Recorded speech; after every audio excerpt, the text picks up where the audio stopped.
Hi guys, today we're gonna go over my favorite everyday makeup routine. I'm using Complexion Rescue Tinted Hydrating Gel Cream. It's an SPF, it's a moisturizer, so it's just one step. I use it every single day. I'm using today Cashew 3.5.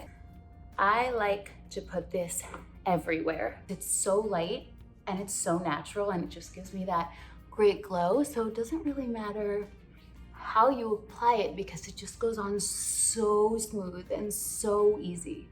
My eyes get a little darker, especially when I'm tired. I put it on my nose, my nostrils, I blend it in.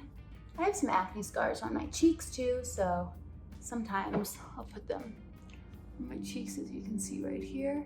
And look, it covers them right up. It's perfect everyday makeup. Sometimes when you do want more, if you're going out at night, you can layer it, which is even better because you only really need one makeup. I put the brush on and then that's how you layer it. The brush goes on really smooth.